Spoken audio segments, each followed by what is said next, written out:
Have you ever gone somewhere and ever regretted not doing the thing there?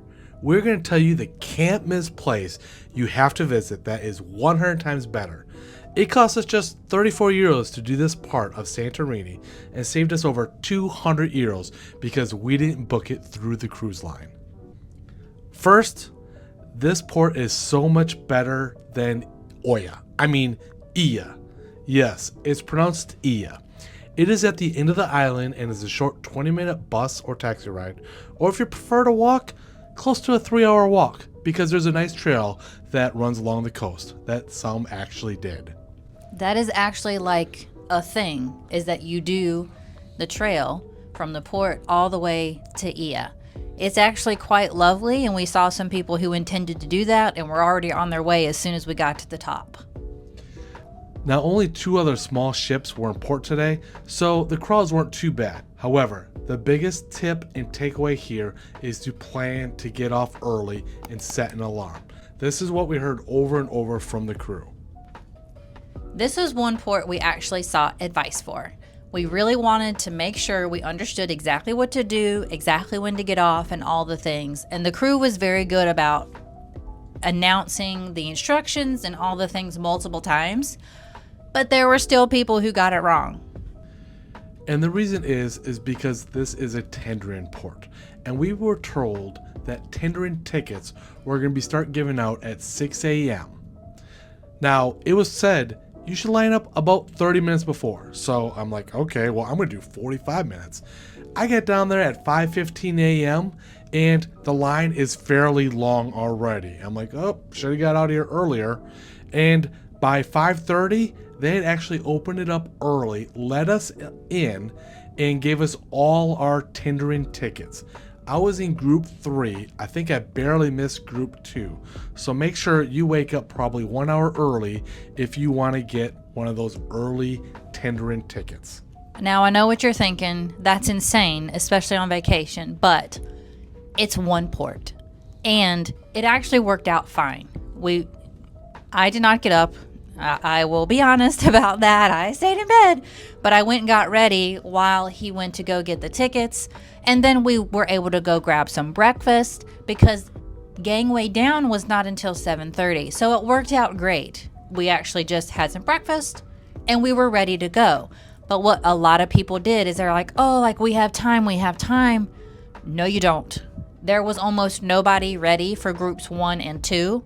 And they called them like 1, 2, and now 3 because nobody was ready when they called their numbers. People were literally running through the promenade to go get their other people in their party because they weren't ready on time.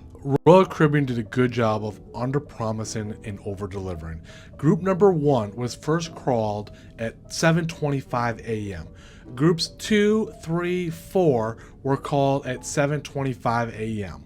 We were on our way down there and we made it, but we saw people from group 1 running and scurrying back to their rooms to get something before they could go on the tendering boat. We can do it. Calm down.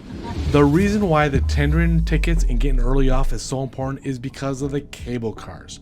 There's only a total of 36 people. There's only a total of up to 36 people that can fit in the cable cars for each ride. That's 6 cable cars, 6 people in each cable car. However, I saw many only going up with 4 people. So that'd be 24 people. There is another option though. So the other option, while perfectly fine, I will say, is that it's 600 steps. It does meander up and down the side of the hill or mountain, whatever you want to call it, cliff. It is very pretty, but there is a donkey team, I think 2 or 3 teams of donkeys that are used as a form of transportation up and down the steps. I'll call it an experience. There are mixed feelings about this. Some view it as kind of like abuse, if you want to call it that. There was some people complaining that it's painful for them or something. And you can walk the steps. You can take a donkey up. You can do the cable car. What you have to bear in mind if you do the steps, the donkeys do their thing and they do leave their remnants all over the steps. And it's not just that, but they're slippery anyways. So when we went down to guest services the night before, the crew member said the first time he went up there, it took him 40 minutes because he's going to stop along the way. The second time around, it only took him 15 minutes. Now, he was a slender gentleman. I feel like I could have beat him maybe in 14 minutes, but it's not a race. And he did advise it is very slippery because of the donkeys going up and down. It has gotten slick over time. And of course, you truly have to watch what you step in. This would be a great port if you have an old pair of shoes. Wear them in the port all day long and potentially throw them away before you get back on the ship. Because while we didn't take the stairs, there was plenty of other areas after we got off where we ran into donkeys and other donkey things where it wouldn't have been too hard to step in something.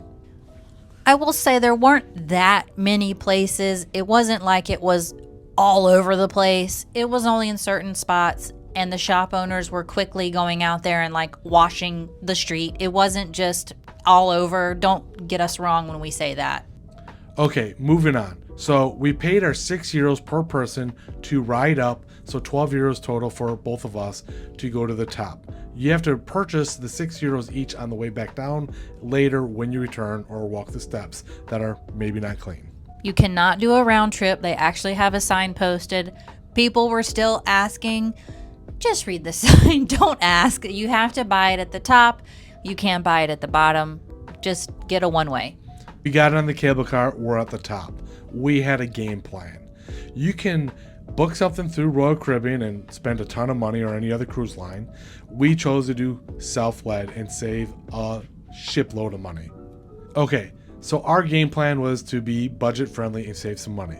So we were going to ride the public buses right away, which was €2 each person each way to Ia. Sounds like a great plan. We just got a little lost in the view after we first took some pictures. So when we got off, we went to the right. There was no one there, and some beautiful pics of the ship and other parts in the bay. Absolutely gorgeous. So take a little bit of time to take a few pictures here real quickly, and then you go back to the way you're supposed to go. So you get off the cable car area, you take a left if you're not taking the pictures right away, and you got a few different options.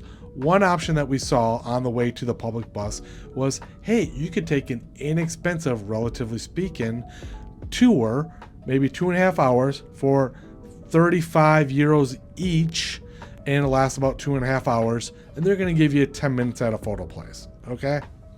It was just a local person at a local, I'll say maybe coffee shop or something. It was a little cafe. Very nice, very friendly. It sounded like he was negotiable a little bit on the price, but we still just wanted to self-guide. So we finally found the bus area about 40 minutes later because we didn't take the most direct path. We should have been using our T-Mobile phone because it had great reception there as well, instead of just offline Google Maps right away.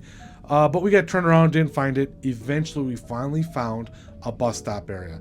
Not necessarily the closest one, but we found it. And when we got there, there was a taxi driver in like a personal vehicle kind of thing. And he explained to us, hey, what the bus route's like, which one we need to get on, and hey, the next one's coming through in 20 minutes. Oh, but he offers a service. It was not high pressure at all, and he left us alone after that. Well, we spoke about it, and we decided. But by the time that we eventually found the bus station, found the right route, found the right bus, waited for the bus to get full, all the things, we would have wasted a lot of time. And the one thing that our lovely crew member told us was, do what you want to do at Ia before 11 a.m. That was one of the big things, was because everyone goes there and you won't get the pictures because there's too many people in the shot. And boy, was she right. So he offered €35 for that 20-minute ride for the both of us. We negotiated to €30 because we were paying cash. So we went ahead and did it. So it was a 20-minute ride. It was pretty scenic along the coastline, and he dropped us off a few-minute walk to the first iconic photo. He drove us as far as he could, quite literally, because the streets get very narrow and they kind of become pedestrian only, not too far from where he dropped us. He was very good with his instructions. He said, hey, go down here, go to the left. When you're done with that, keep going. You're going to run into the castle. It was perfect directions. He was very nice, extremely comfortable around us, gave us his card and said, you call me. If you want to go somewhere else, I'll come back and pick you up. I'll take you somewhere else. If you need a ride back, you call me. It was a wonderful experience. We beat everybody there. There was only a tiny group ahead of us to go to the famous Blue Domes. Now, I actually got a little bit distracted because there's some other cool blue church domes on the way there, which we spent some time taking pictures. I didn't realize, the real iconic photo, it's another couple minutes up the road. We should have gone there right away. We got in line there, and we probably waited about 20 minutes total for that. And while I'm waiting there, there's all these people walking to the left of the side. I thought it was just these city tour guys being, privileged and jumping to the front of the line. What I later learned after we got up to the front was, no, there's another photo spot that is not around the corner, but off to the side. It's, maybe another 15, 20 yards away from the iconic photo, a slightly different angle as you can see here. And in my opinion, maybe just as good, but if you get there later, you don't have to wait in line. You can just go right there. But since the line was short, we still waited, so we took pictures of the iconic photo, and then slightly off to the side, other iconic photos that were very similar. So what I will say about this experience is for sure worth it. Don't get me wrong when I'm about to say, it is worth it, but it's not quite what you think it's going to be. And that the spot that everyone's taking pictures is really a narrow passageway with like a tiny wall that you can see the domes behind you, but you're not getting up close to them. You're not getting in front of them. You're kind of off to the side of them behind you. And if you walk a little bit to the left, you just get a prettier angle. To me, both are good, but the line to the right is significantly longer. And there was a lot of people doing a lot of poses and variations of poses, which were irking a lot of people. Please just get your picture and move on. So definitely, if we were to do this again, we would be the first ones off again, getting up early, and then we would take a taxi and take a bus back. And if you're getting any value out of this, be sure to like, subscribe, and maybe even share this with someone else that could find this useful. Now, the do not miss, our probably favorite part was the castle of Ia. And don't misunderstand, I say the word castle. It's really just a small landing at the point of the island, but it has the most beautiful views that we have ever seen. When we got over there, as you're walking up the steps, there is a local man playing traditional Greek music, and you're just immediately immersed in the environment and the experience of being in beautiful Santorini. If you look to your right-hand side, there's windmills on the hills. If you look over to your left-hand side, it's the blue domes again at another angle, if not a prettier angle. And then you look out and there's your ship. It is absolutely breathtaking. And at that point, we literally put down the cameras and just sat down on the seats around the edge of the castle and enjoyed it. Please make sure you take that moment. Don't rush away from it. There are so many good pictures that can be taken from here. And if you're here much later in the evening, or you decide to come back just to vacation on this island, this is where a great place to watch sunset over the water is as well. Now that we got our iconic photos taken care of and we saved a ton of money compared to the cruise line prices, probably 200, 300 euros plus by taking our own private transportation and or public transportation, it was time to do some shopping. And Mrs. Tips, she did more shopping than she typically does on this particular trip. And we've been told from other travelers that the lights on the hillside where all the houses are lit up with the white, it just glows like a nightlight, and they say it's just absolutely amazing. We've seen pictures and videos of it, but unfortunately we didn't get to experience it ourselves. I am not a big shopper, and I say that I like to shop and look, but I don't buy. I hardly ever buy for myself. I just don't. It's just not my personality. But the best shop we found was directly next to the castle, and it was kind of almost tucked under the castle. And people were just walking right by it, not realizing that it was a cute little shop. But as you walk down the stairs, this particular shop had like local artists, local people's products inside. And we found some of the prettiest like marble coasters with beautiful Grecian patterns on them, and magnets and jewelry that were very unique, not like the stuff in all the other shops. And we did spend probably more than ever on souvenirs there. And a little scarf that we didn't get because we thought we were going to find another one later. It was 25 euros, but we were being thrifty. And they were softer than all the other scarves that we found. So if you like it, I suggest go ahead and get it. Don't wait, because every shop has slightly different things. And what we found in Santorini, which was opposite of most of the places in Ia, it's all like boutique-y shops, unique shops. I don't think we saw but maybe one shop, maybe two, that had the cheap stuff. This was art, jewelry, boutique clothes. We came across one of the coolest boutique shops.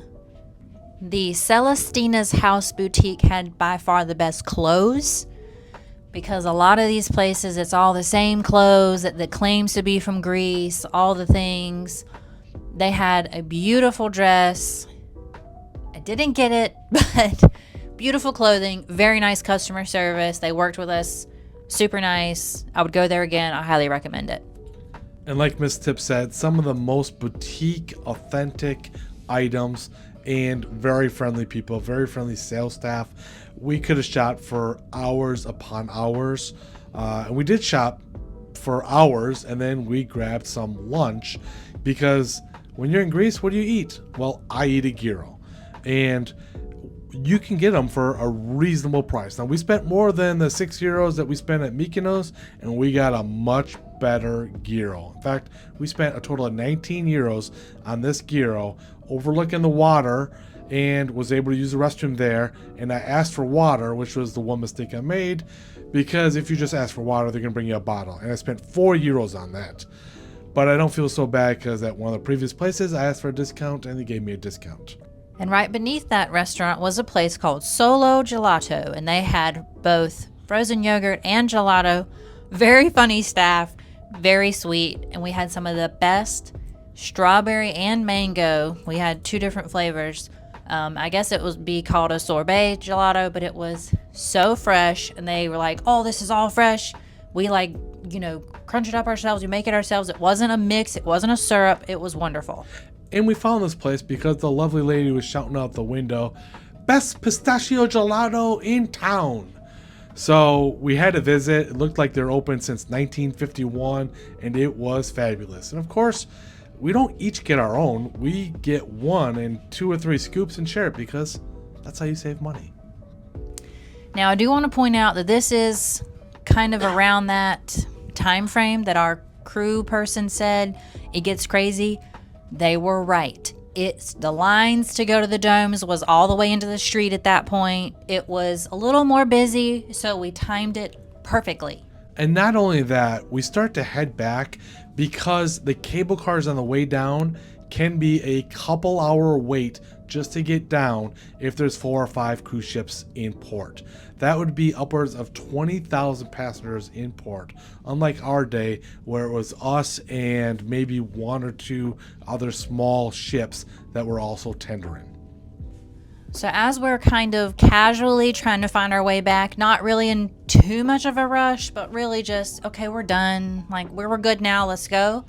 We walked down past the gelato place, and there were all the cars. It was kind of like, well, where's all the cars? And it was just parking lots and roads and everything crazy. And sure enough, there was a big coach-like bus sitting there loading people on. So we walk over and say, hey, are you going back to the port? And he's like, yeah.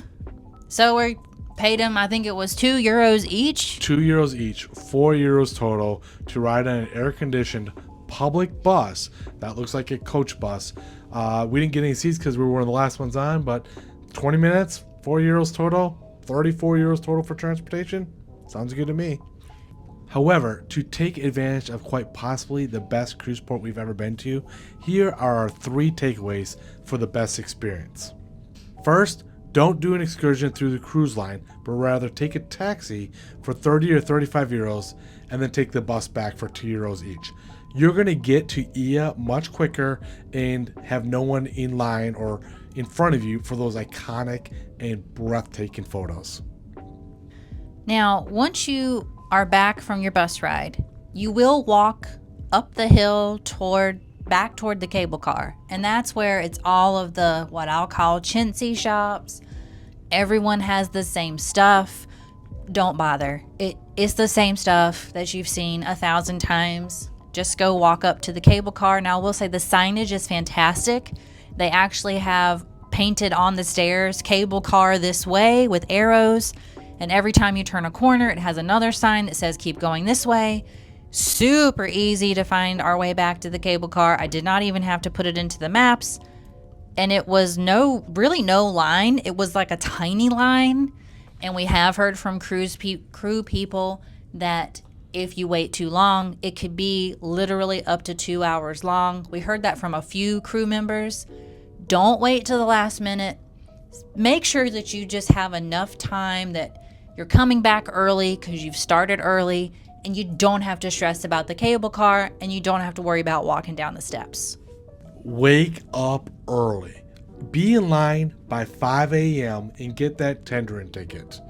It will be well worth it. This is the one day that we were running on a little bit less sleep, but well worth it to be one of the first ones off the ship when gangway down for us was at 7:30 a.m. Expect Ia in Santorini to be some of the best shopping experience you've ever experienced, and plan accordingly with the number of euros you're going to bring along. If you had a chance to spend €8 versus $300 for the same thing, which one would you choose? We chose the €8 option and did a self-guided Mykonos walking tour at our pace and probably got better pictures. Here's how we saved nearly $300 in what food you should try or shouldn't try. Come with us as we show you Mykonos in a day. We were able to spend only €8 because we did the sea taxi, which is only €2 per person each way. Since gangway down is at 8:30 a.m. and all aboard was at 7:30 p.m., we had more than enough time to do what we wanted. Here was our game plan on how we wanted to get those best pictures and saved all this money.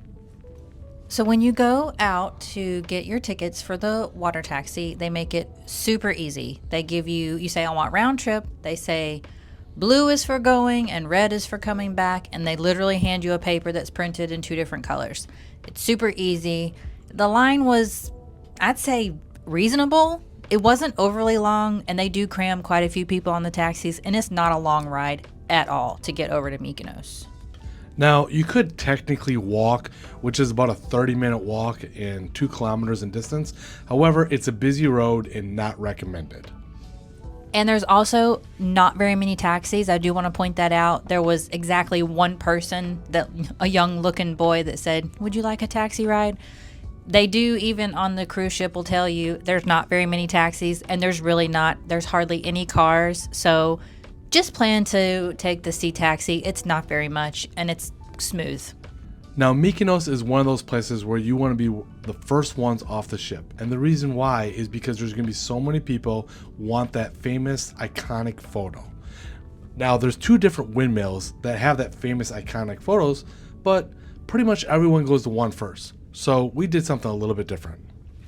So the little trick is everyone goes to what is called, and it's the same on Google Maps if you're using the offline maps, is the windmills of Mykonos. There's, I want to say, 4 or 5 of them. Go to Bonnie's windmill. It's just a singular windmill. It's all by itself. I think there was exactly 2 people there when we got there. No one goes there. It's actually quite pretty. And the walk up there, I put it into the maps just so that we wouldn't be going totally off the beaten path. It took us down some of the most beautiful streets. It's just like you see on TV. It's just like you would see in a movie, the whitewashed walkways, the whitewashed walls, everything with the blue doors. That walk just going to that windmill was empty, meaning nobody was around except for the people that were living in the houses. It was very great to get the photos and the videos and all the pictures we wanted without having photo bombs or people just walking in front of us. It was very nice. Now, you might want to dress up a little bit nicer than what I did, and I would do that differently if I had to do it all over again. This is probably one of the few, I think this was exactly the first one, that we weren't wearing what I'll call workout clothes. All the other stops we've done on this trip have been very intensive, lots of walking and literally climbing things. This one's not that way. Yes, there's steps everywhere and pathways, but they're not like dirty and nasty and dusty.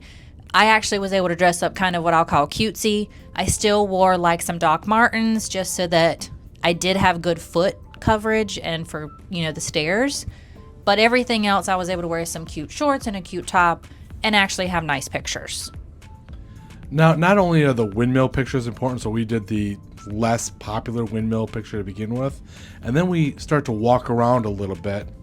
And by not doing a cruise line tour of Instagram pictures or self-portraits, we were able to go off and venture a little bit to many different alleyways, which you're not going to do with a group of 20 or 25 individuals. And there is no one on many of these different alleyways. Yes, for sure. The path that we were taking, literally just walking toward the windmills of Mykonos, but kind of not really using kind of a rough estimate of the path. I wouldn't say we followed it exactly, but just looking and saying, hey, that looks cool, and we walked that way. Hey, this looks really pretty, and we walked that way. It wasn't a stringent, now we're going to go here, now we're going to go there, like it would be on an excursion. And if you get lost, which you could get turned around a little bit, just go towards the sea, or as soon as you get high enough, you're going to be able to see which way. And of course, you've already downloaded offline Google Maps, and if you have T-Mobile, it worked very well in this port for no extra charge. And it was kind of funny. We actually did hear someone say, keep walking and you'll find the water. It's actually quite true. We got turned around one time, I think, and it was just, well, let's just walk back down, and there was the water. It's not hard. And again, you stumble across those nice little boutiques, kind of a little farther away from the touristy stuff, and it is nicer items, more like what a local would buy, I would say. Not necessarily the tchotchkes you're going to find at all of the shops right by the water. But when you do make it to the windmills of Mykonos by that time of day, there was not a big crowd because all the excursion groups had already come and gone on to the next spot. And of course, on our way there, we did a little bit of shopping, and we came across a very popular area that said, I love Mykonos, painted on some steps. And it actually had apparently 1 million check-ins is what the shop owner said. There's actually a shop upstairs, which apparently many people don't know about it. We did go in there, and it's a nail salon, and they have massages, and they even have some clothes. I think that maybe they can't figure out what they want to do, but they did have some cute things. Those are very steep stairs, but the store name is listed on the pillow, which most people don't even see. Yes, the name of the shop is La Scala, and as Brian said, it says, I love Mykonos up the steps. Lots of people were coming to take this picture. We did not even know it was a spot, if I'll call it that people kind of flock to. We just thought they had cute stuff hanging up on the walls outside, and that's what made me want to go in the shop. And I will point out, she did mention that her girls that do the salon services also will go to certain resorts upon request and hotels upon request. So if you stay on Mykonos or in the area and you want one of those services, she does offer that type of service where she will come to you. Now, all this walking and looking at stuff got me a little hungry. We saw a video saying, hey, check out Jimmy's Gyros. They're only €6 each, and apparently it's supposed to be fantastic. So we went there, and what'd you think of it? Very okay.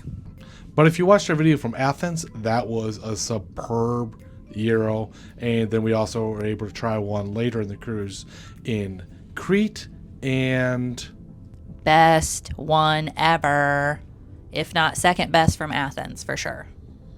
So make sure you check out our other videos and know the names of where to get a great gyro, however you want to say it. And to make sure you don't miss any content, make sure that you like and subscribe. It also helps our channel, and you don't miss out on our great advice.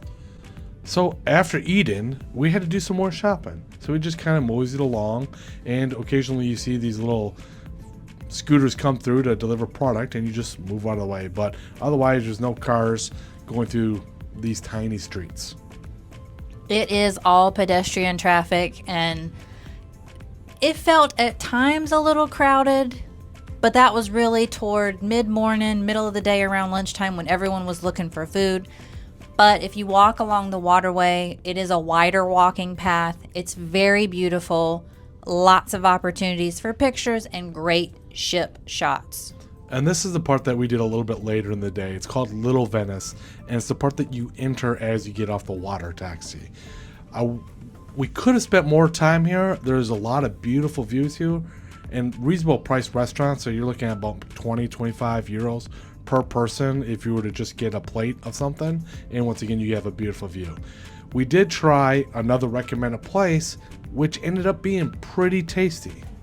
Yes, Attica Bakeries was right on the water, and it did have like a covered area where we could sit and look at the water, but it was kind of, I'd say, like at the edge of all the activity, which was still okay. It was pretty, it was quiet, and there was a ton of locals in there. I think I saw only one other tourist, so you know it was pretty good. They had both sweet and savory options. We chose all the savory options. What did we eat again? It was like this hot dog thing wrapped in a special thing, pizza type thing, which was okay, but since we were in Italy, not great.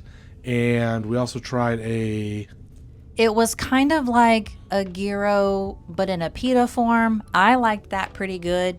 It was kind of like a Hot Pocket version of one, but it was good. Everything was pretty good. I'm not going to say it was over the moon, but if you just want something small, that's the perfect place to go. Yes. And so far for shopping, we only picked up two things. We picked up a canvas during that walking through all the crazy maze. And then one of the other things that we like to do is we like to pick up something else other than local. And we found this man hand carving. So as we were walking by the waterway, we saw a man sitting on the little rock wall carving like sailboats and fish and sand and dolphins out of the stones right there from the water. And that was to us, which we tend to do that. We try to pick up unique things from local people. This was just a street artist, and they were so beautiful. It was made out of one of the stones, and we're like, we want that. I mean, a stone from Mykonos, that's pretty cool.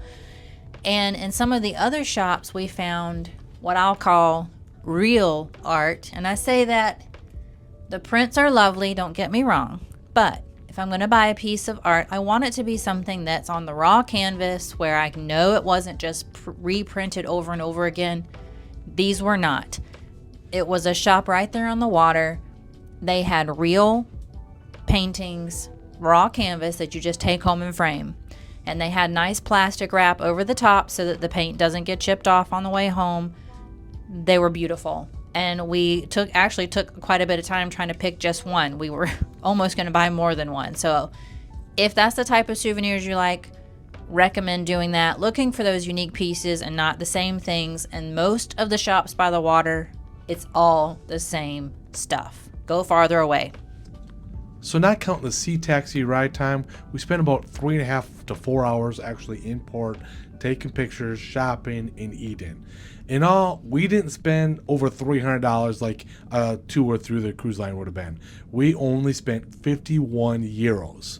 And to break that down was 8 euros for two of us round trip to do a sea taxi, 25 euros, which was the street art, and 18 euros for the canvas. So 51 euros. Now that's a great deal. You don't need to spend any money. You can just walk around and take in the city for 8 euros. So speaking with other cruise passengers, what we found was some of the excursions actually were to some place called the Ruins of Delos. They were not impressed. It was not much left, I'll say it that way, because if you've done ruins, you know sometimes there's a lot or they've reconstructed it and it looks pretty cool. This was not worth it. And They sounded like they were kind of like, eh, you've seen ruins, you've seen ruins. If you're going to do ruins, do it in Rome. If you're going to do ruins, do it on some of these other ones where it's more iconic and well known and things like that. Don't waste the money. And they were doing a bunch of these, I think they called them like selfie tours, where they brought you to these specific spots to get the picture. I promise you, you can get those on your own just by walking around. We found these cute little corners with flowering trees and blue doors. There's plenty of spots. Don't waste the money. Just go explore. You're not going to get lost. At no point did we feel unsafe. Everyone was wonderful and amazing and so friendly. Just go and enjoy. And with 10 plus hours in port, chances are you're going to have plenty of time to find your way back. Come with us for a day in Athens and learn how we almost got taken advantage of, how flipping our plans paid off, in the coolest, most cheapest way we have ever gotten back to the ship.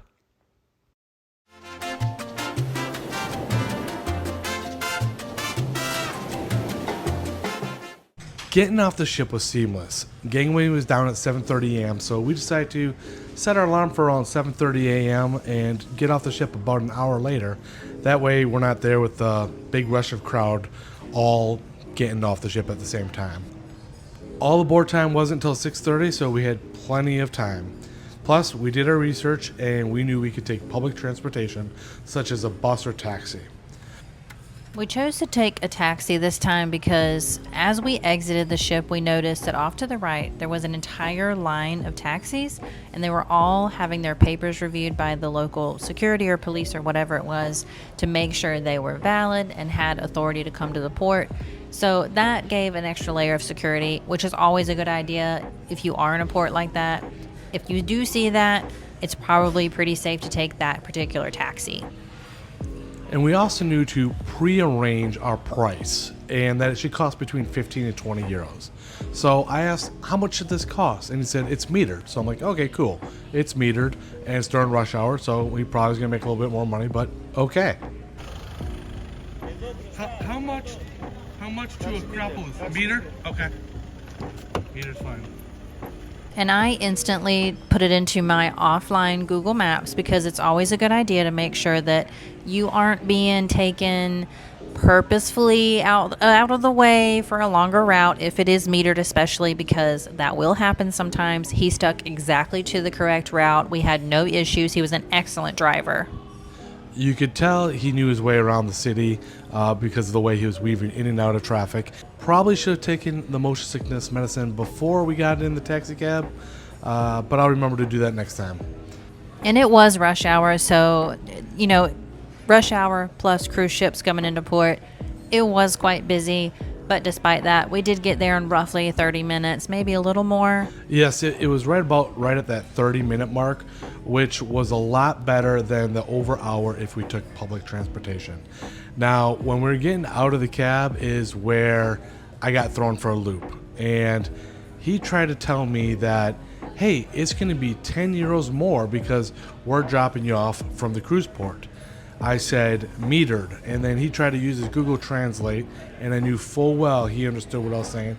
I'm like, no, metered. We made a deal. How much to a grapple is metered? Okay. Metered's fine. And he's like, fine, 20, so I gave him 20 euros, and we wanted to hurry to get out of the car. I really wanted to give him only 18 euros because the trip metered was a little less than 18 euros, and he was trying to pull a fast one on us. So if it happens to you, know it should be 15 to 20 euros, and expect what we just went through because it's probably going to happen. Now, they said the cab would be 15 to 20 euros. He doesn't turn his meter on. I heard just give him 15 euros and be done with it, but We'll see if we can just do flat rate. yeah. And I will say that there was a lot of people doing drop-off and things, and it was one of those, we should just get out of the car quickly and safely. So for me, it was, I'll waste the 2 euros to just give him the 20 euro and be out of the car. That way he can't do anything silly or whatever. So we just quickly got out of the car, and it was no big deal. He left, and we were done with it.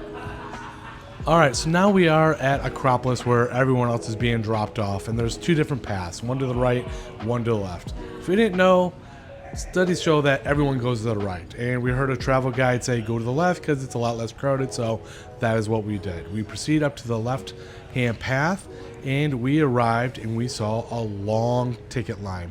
And this is where I feel like we were smart for our first time here. And out of the research we did is we knew that there's supposed to be a little kiosk that you could buy your tickets at. Directly across from the ticket booth are two kiosks where it accepts Visa, it says it clearly, that you can buy your tickets to Acropolis. So we simply walked over there where there was literally no line. So there were actually a few options. If you just did a very, very basic, I believe it was 20 euros, you could just do the Acropolis.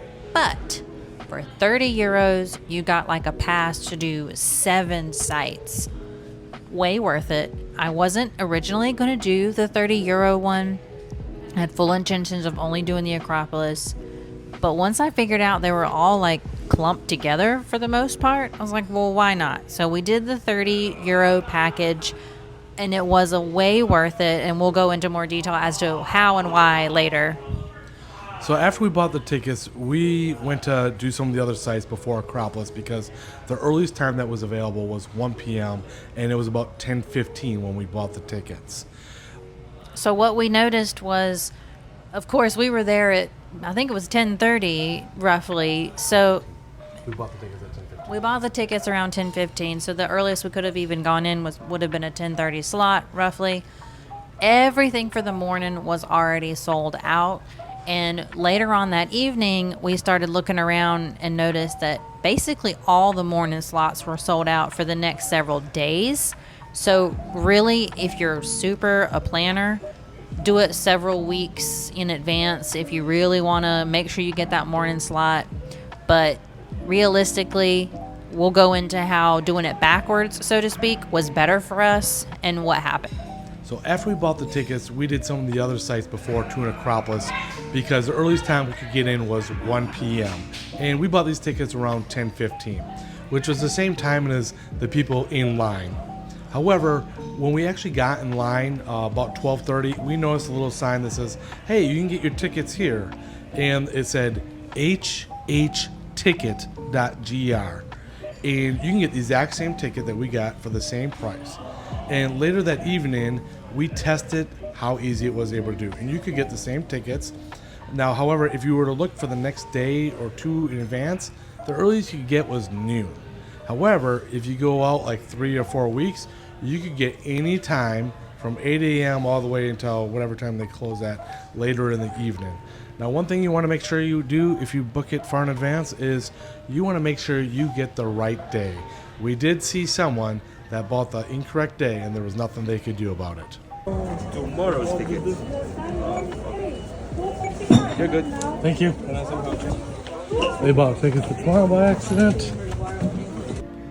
So because we couldn't get in till around 1 o'clock, we decided, okay, well, we'll just go hit some of the other sites that we got entry into.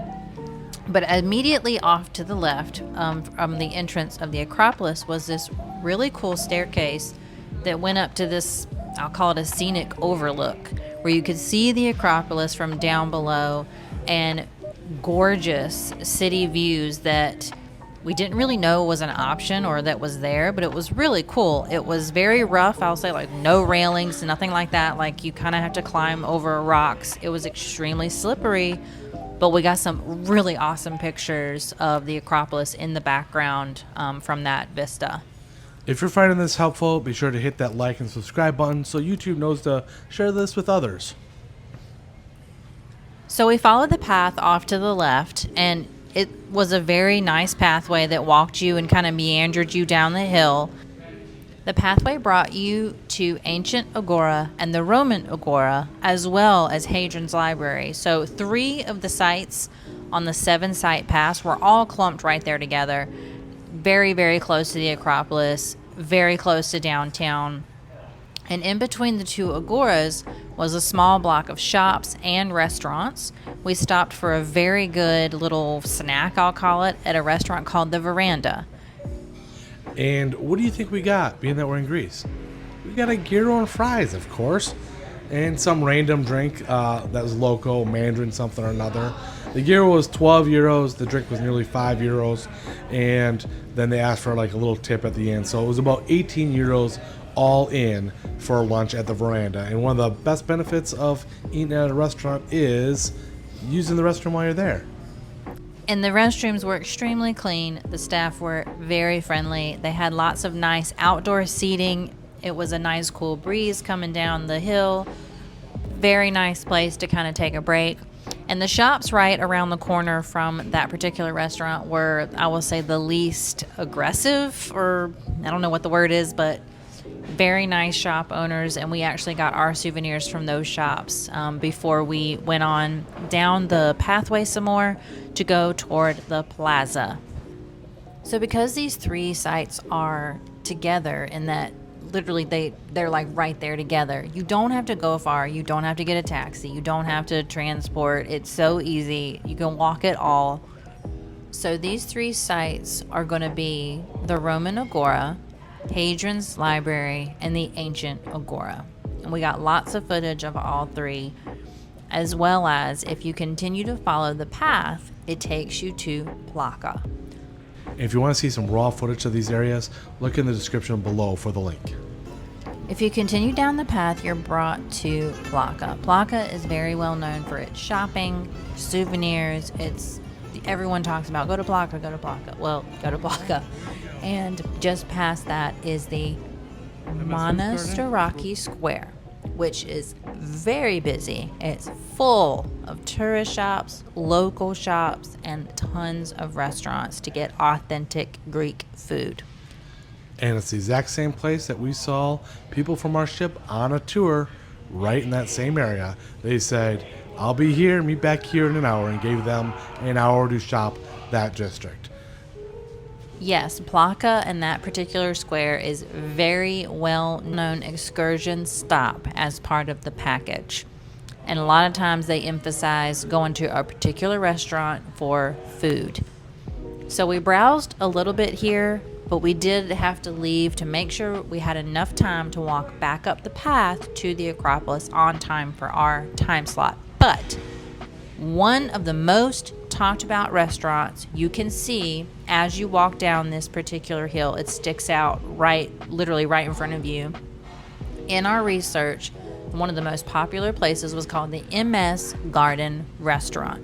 It offers rooftop views of the city and the Acropolis in the background, and I've been told to do it at sunset. Of course, we did not quite have time to do that, and we knew we didn't have time to go, but it's definitely a for sure on the list for next time. They do also recommend making a reservation for this experience. Yeah, when all aboard time is 6:30, it's hard to do it at sunset when sunset is like close to 8. So we got our way back to Acropolis, and we wanted to do this a little bit early because when we left, the line was fairly long. So we wanted to get in there right on time, or maybe a little bit early. So we got there at 12:30 in the back of the line here, and it seemed pretty long, about the same distance as what it was when we left. So I thought it was going to be about 30 minutes. I reapplied sunscreen while we were waiting, and it ended up being a little less than 30 minutes, probably closer to 20 minutes. So it moved fairly quickly all in. Now, the paths here, some of them are decent, a lot of them are not decent, and they are very slippery. In fact, I saw someone fall. Yes, and that person was me. Thankfully, I somewhat caught myself, did hurt my hand, mostly just scared everyone around us, but I really was okay. And I was actually being extremely careful. So don't make the mistake of wearing like cutesy sandals or like skater shoes where the bottoms are just slick with absolutely no grip. Wear like a proper tennis shoe. I do mean a proper tennis shoe. Even in places where you're like, oh, this doesn't look slippery. Gazillions of people are walking on this thing every single day. It's very slippery. Believe me. In one of the first places that you pass, which happened right before she slipped, was a amphitheater. So there were two different type of amphitheaters, I'll call them, or theaters that were very cool. And one of them was actually still being used, and then they were actually setting up for a show that evening. So it was really cool to see them milling around, setting up equipment and things like that. But as you're walking, there's a couple of different routes you could take. You can go directly to the Acropolis, or there is a south slope and a north slope. And I believe the south slope then is to your right. Yes, the south slope is to the right and kind of wraps you around the side, but it does give some really cool views. And then it just kind of winds you back up to the main pathway to go to the Acropolis. And the theme of our trip over and over for the best Instagrammable pictures is to take them a little bit later, not right away. So as you get further along the amphitheater and move on, as well as the other sites, you get a better picture, less people. So if you have Instagram, this would be a good place to take a picture. If I had Instagram, I would definitely be posting. We are on assignment here at Giovanni's on Odyssey of the Seas, filming, and some people play games. This was a quiet location. Not so much now. One thing that we did kind of quit a little early was if we continue to follow the path, there was another site, which was the theater of, probably going to say it wrong, Dionysus, and it had some surrounding ruins. But from the top of the Acropolis, you do kind of get to see it down below, and which I feel like would have been a better shot anyway, so I don't feel too bad about it. Then we made our way up to the main Acropolis summit, which, yes, you're hot and tired, but let me tell you, it was worth every slip and sweat and heat and all of it. And same advice, don't stop to take pictures necessarily on your way in. You get better pictures on the way out. Everyone tended to like stop right there thinking, I'm not going to get this picture again. It's better on the exit. So just be mindful of that. Yes, and as you crest the top, I didn't realize about all these other buildings. Wow, is all I have to say. It was so breathtaking and like meaningful for me. I actually did cry a little bit. Don't judge me. But there are 3 main sites to see from the very top, and it gives you full 360-degree views of Greece below. It was absolutely worth it. I would do it again. I probably would have stayed up there longer, but we were really hot and tired at this point. Yeah, it was only about low 70s degrees Fahrenheit, and there was some water that you could buy as well for 50 cents, not really 50 cents, but half a euro. It only accepts change, so bring that. The water is not cold, but if you use my strategy and have the best bottle in the world, my ice shaker, also known as Big Blue, fill it up with ice before you leave the ship. It's going to be cold still. When you get there, you have lots of ice left, and then you can simply pour bottled water back on. Bring lots of water. I'll leave a link in the description for my favorite bottle, iceshaker.com. So once we were done getting all the pictures that we wanted, and there, like we said, there are plenty of places to take pictures. Don't get consumed with the one spot. There are plenty of places. We made our way down the pathway, and we took about a 16-minute walk, again through the offline maps, to get to the Olympian. This was slightly underwhelming. You could see everything from the fence. So if you kind of just like, oh, hey, there it is, and took pictures over the fence, it has the same effect. Pictures inside were better, of course, because you're closer. But I'm glad it was included in the €30 price point. It was one of the 7 stops, but I definitely would not have paid the money to get in because it was underwhelming. But it was definitely a neat to say, I've seen it, I've been there type of thing. And if you want to see raw footage of the Acropolis, please look in the description below for the link of raw footage, just so you can get the full walking tour, because we spent about an hour up there. After we got done walking our marathon, okay, maybe it wasn't a marathon, but it was a lot of steps, okay? We were going to head back. We were going to grab a taxi, and my wife had this genius idea that I'm so proud that she came up with. So as you cross the street, you're in like a busy city setting, which, let me point out, was one of the unexpected things, is that surrounding all of these sites, it's just a big bustling city. So you just kind of turn around from one of the sites and there's someone going to work. It was a little weird. But anyway, there's taxis and buses and everything, like just like one street over. So I see all these tour buses and I'm thinking, well, they're probably all going back to the ship. And I see the little Royal Caribbean tour excursion stickers on everybody's shirts. So I'm like, well, what are the odds that we just ask for a ride and that he lets us do it? So we just asked the bus driver, could we get a ride back to port? He said, sure. For €1.90, get on the bus and pay me at the end. We were like, okay. So we took the extra 2 seats. We got on the bus and they counted us for a head and they had some extras, but they knew. And so that money just goes directly into the bus driver's pockets. And we were very happy to pay basically €4 for a ride back. It beats the $15 or $20 taxi. Yes, we could have done bus and public transportation, even taking the cable car that runs right by, but we didn't have to figure any of that out. So it was no stress taking the taxi. So because we had sort of, I'll say, gotten by, maybe is the way, or gotten super, super lucky, super smart, and did that, we had an idea. So when we got back on board that evening, we did ask the question at the next cruise, or the excursion desk, of, hey, does anyone offer a shuttle service, or is there a way for us to kind of do the same thing? We were kind of told no, and there wasn't really a shuttle for this particular location, but we were told that sometimes they do offer a shuttle service. So when you're in a destination, you're like, I don't want to do an excursion, go ahead and just ask that question of, does Royal offer a shuttle service from port to a certain destination and back?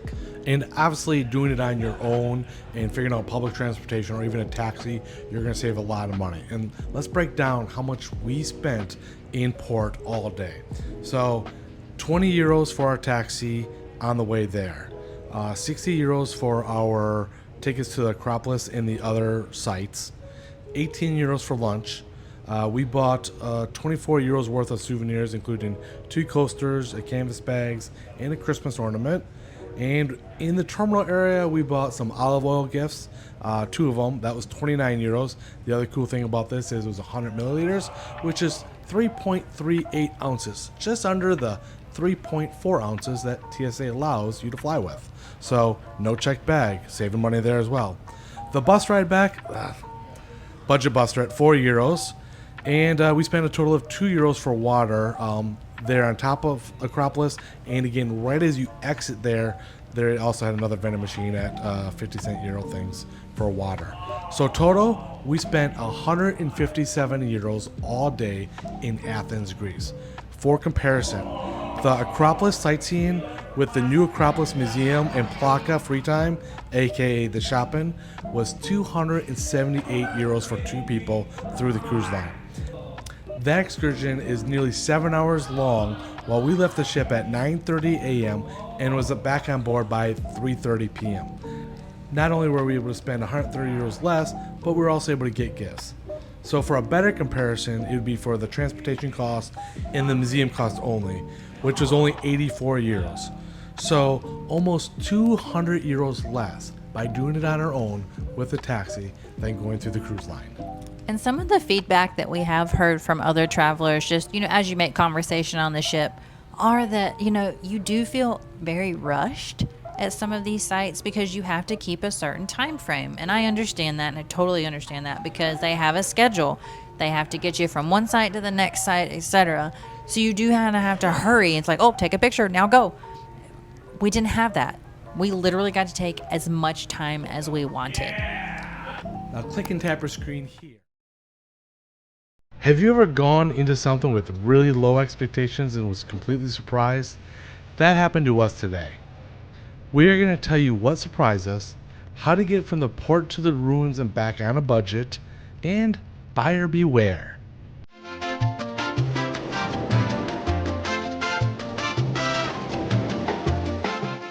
When we did our research for Ephesus, Turkey, we saw so many mixed reviews and quite a few negative comments surrounding the people in this port.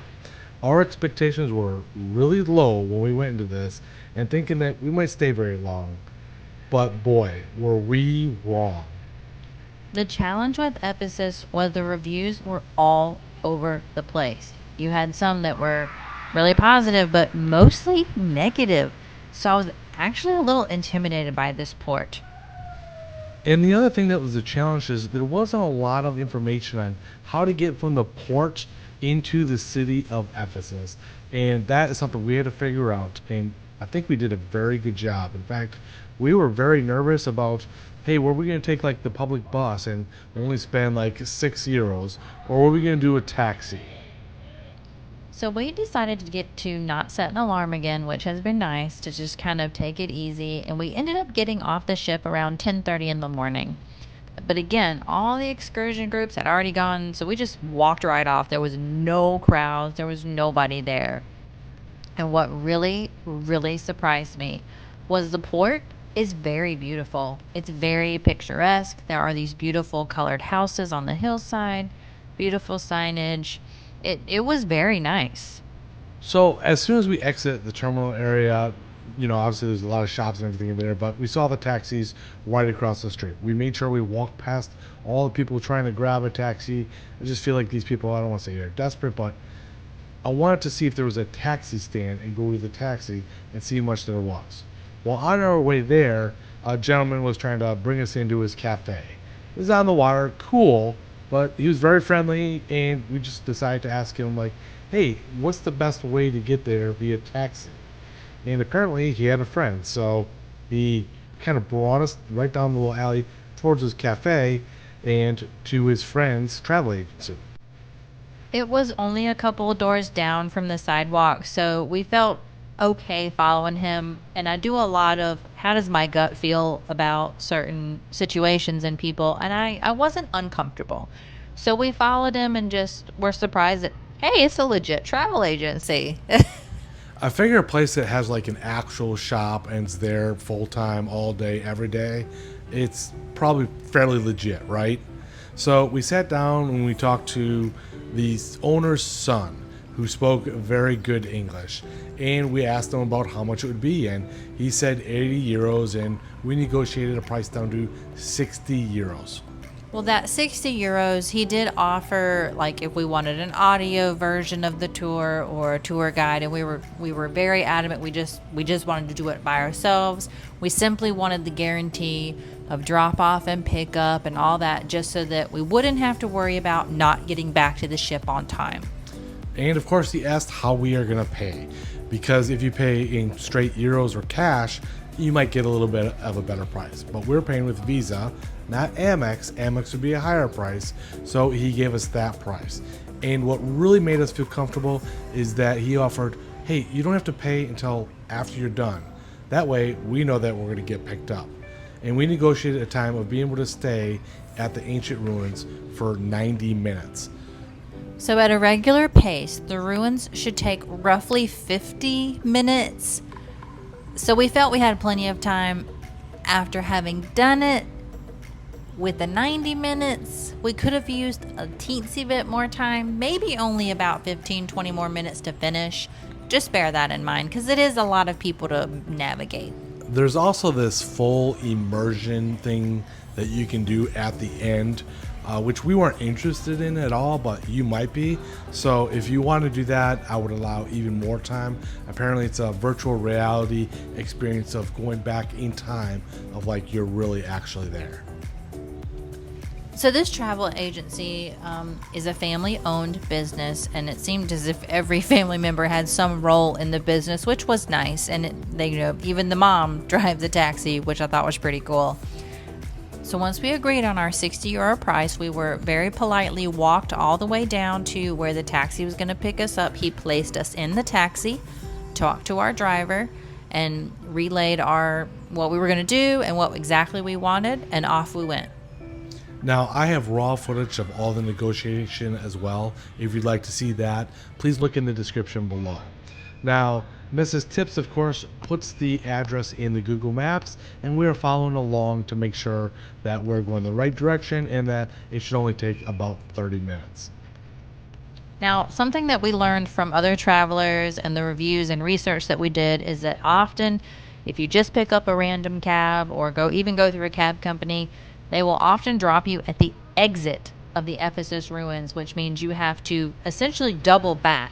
They'll let you in, but you got to walk all the way to the beginning and come all the way back through it just to get out of it, which, after having done it, would be a lot of work and not worth it.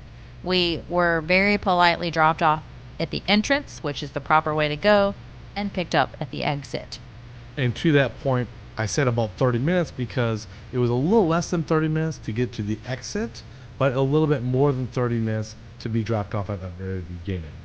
And once there, the cab driver gave us a business card and said he's going to be waiting there, but if we didn't see him or whatnot, we could ask a police officer to call for him or find a local, and we could, call him and let him know that we are ready to be picked up.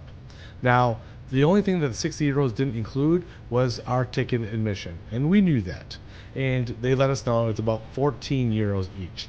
And I saw that, hey, you could pay cash in liras. We didn't get any liras. We just had euros and our Visa credit card.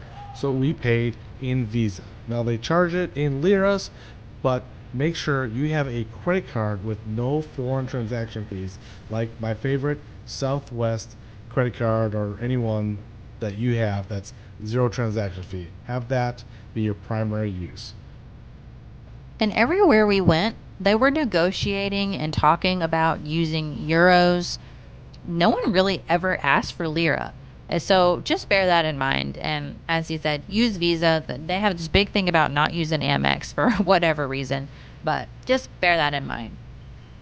Now, the other thing that we learned from our lovely new friends at the travel agency is that we had an interest in going to see one of the ruins at Artemis, and he very politely said, well, there's not really a lot left, that it had been pretty much decimated over time, and that it really wasn't worth it. And he showed us a picture of it in one of his travel agency books, and sure enough, pretty much nothing, which saved us some time and some money. So that was another well, this was good advice. Glad we didn't waste time going here. Now, there is a lot to see and a lot to read. So we took a lot of pictures, a lot of video footage, which once again you can see in the link in the description below. The highlight, of course, that we wanted to see was the amphitheater of where Paul addressed the church of Ephesus. So let's pause to explain a few things. It is a well-known trait that the Turkish merchants try very hard to lure you into their shops, into cabs, in order to close a deal. It is a cultural thing and not really meant to be malicious in any way. Often it kind of was a funny little banter back and forth, negotiating on ridiculous little tchotchkes and items like that. But it's really just being mindful. It's not meant to be a mean or like someone's gonna hurt you thing. It's just a cultural thing. The owner of the travel agency was very calm and reassuring that he would make sure that we were taken care of and not to worry. We were working with his son, and as we said, it is a family business. We felt very comfortable. We never felt like someone was trying to get one over on us or anything like that. You have to kind of use your own judgment in the way that you feel in that particular situation. And of course, our own judgment came into play later on after we were done shopping, in particular for jewelry. But we'll talk more about that later. So let's talk about the pathway and the ruins themselves. So as you're going through the ruins of Ephesus, again, as we've been the theme of this trip, very slippery. Again, very uneven pathways, lots of slick marble. Not as bad as we had in Athens, but again, wear good shoes. And what we found, again, the theme, if you go into the little walkways and alcoves off to the left and to the right, you often get better pictures. Everyone stays on the main pathway. Veer off into these little alcoves. I can't stress that enough. It's the theme of the entire trip so far, is at the end and off to the side are the best pictures, and you're not trying to get that favorite Instagram photo. And if you have Instagram, you should probably post some of these photos. If I did, I would. But I don't.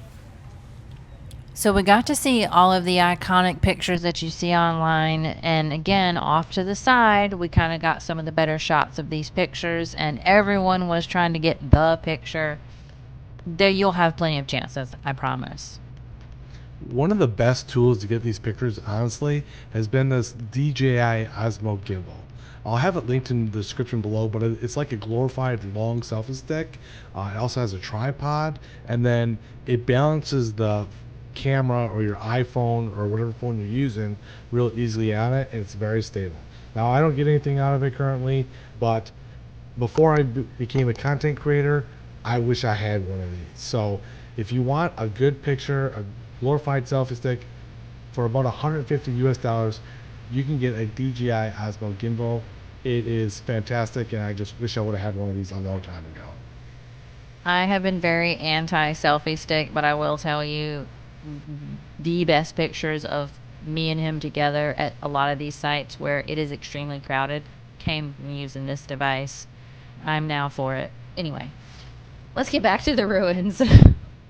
So upon exiting the ruins, you are brought through like a little small bazaar area offering souvenirs and all the fun things and drinks and things like that. But we went straight to the parking lot because we wanted to make sure that our lovely taxi driver was still there and waiting for us. And sure enough, we found his taxi parked and waiting for us, but he was not in it.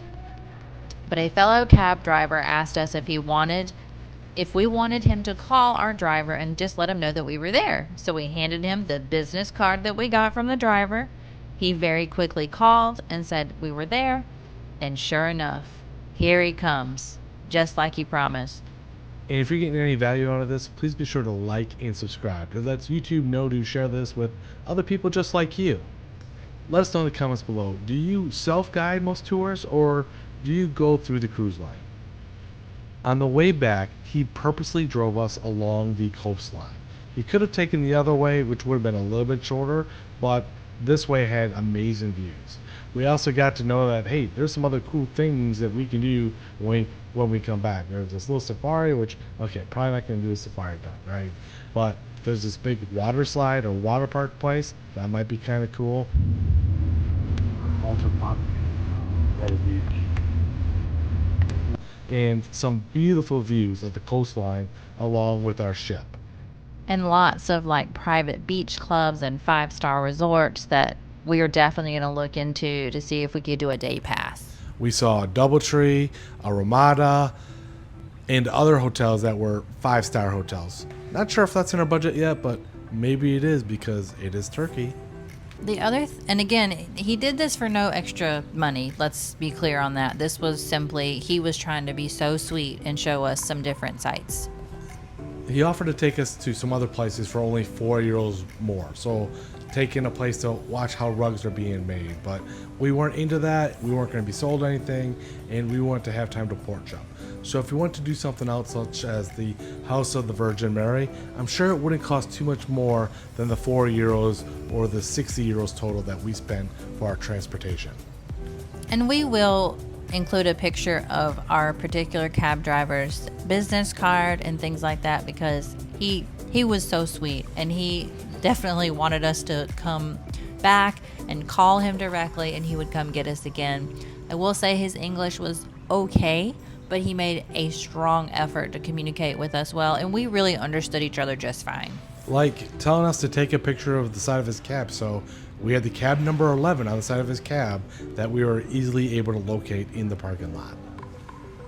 So now that our excursion is coming to a complete end, we still had to pay for it. And since we were paying with a Visa card, we had to stop by the main taxi office where we got out of the cab. I paid him with my Visa. Now, €60 transfers to roughly 2,100 Turkish lira. So he did the conversion. That's what it was. I went back into the car, asked my wife, make sure, hey, that's what the conversion was. It was. Everything was on the up and up. So we paid in lira on the credit card, no more transaction fees, but I know that is €60, which is a few dollars more in US dollars. I haven't done that conversion yet. And again, he was extremely honest about the conversion. We didn't have any issues there. And of course, we verified it on Google really quickly just to double check, just make sure it's People make mistakes. And he immediately just returned us right back to our travel agency, right where we were picked up from. And remember, we use Google Maps the entire time. My wife has got T-Mobile, and she's got the plan that's, you get 215 plus countries. There's no extra fee using the first 5 gigs of data, and that's just slower, free to text, and that's 25 cents a minute if we actually need to call someone. Overall, both of us felt very humbled and kind of a little ashamed, if we're being very truthful, that we rushed to judgment and kind of harbored other reviewers' opinions as our own and misjudged the wonderful people we met. Our particular experience was nothing but pleasant. Exceeded expectations. It was very smooth. No fast ones being tried to be pulled on us, which I appreciate. And we made sure to go back and personally thank the travel agency, the father and the son, for their care of us. And we will link both the taxi driver and the company, the travel agency company, in the description below. Strongly advise that you book through them, and we will also leave a very positive review on TripAdvisor.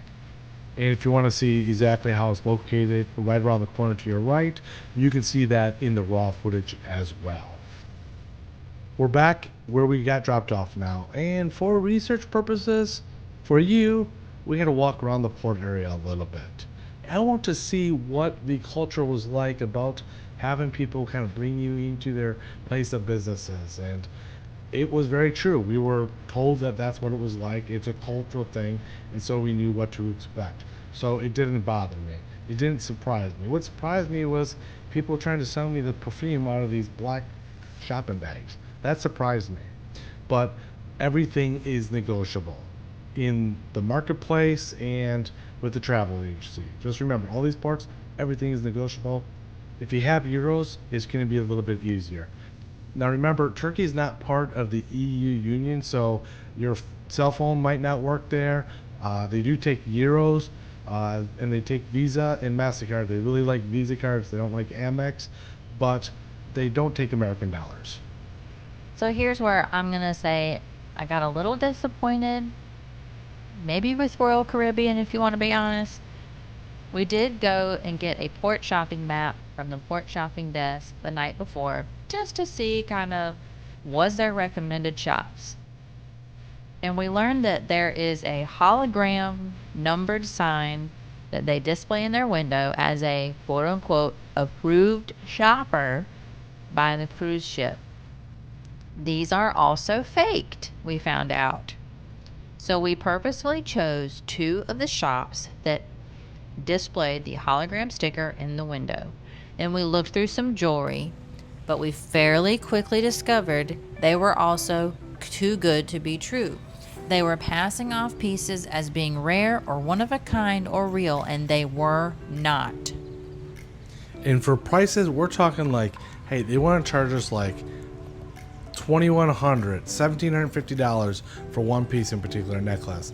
Another ring that was very unique, it was 4 diamonds, little diamonds cut together, 0.62 carats total, and they wanted nearly $4,000 for. So in one of the shops, it turns out that this just was a coincidence. Our port shopping agent from Royal Caribbean was in one of those shops doing some business for the ship. And we had her come over and just kind of look at the piece we were looking at. And she very stealthily gave us the "this is fake" look and made a polite exit. So we did catch her outside and we learned some more information. Obviously, we did this all off camera for many different reasons. One, it just wouldn't be right to give her name, information, etc., because she was very straightforward with us. And this has been the most straightforward port shopping expert that we've ever worked with in the past, and typically we go visit them every single cruise, mainly for free stuff. So after catching her outside, we learned that what we were looking at was absolute garbage. It was all fake, nothing was real. But she explained a little further that what Royal Caribbean recommends is for the rugs only and not the jewelry. But what these shops do is they often share shops. It's a shared space. So they'll have the rug shop on one side and jewelry on the other, or rugs upstairs and jewelry downstairs. But because they're in the same building, they get assumed that they're lumped together and pass themselves off as a recommended ship shop, if you want to call it that, when it's really not. Moral of the story, don't buy jewelry in this port, but feel free to certainly buy the rugs that are guaranteed by the ship.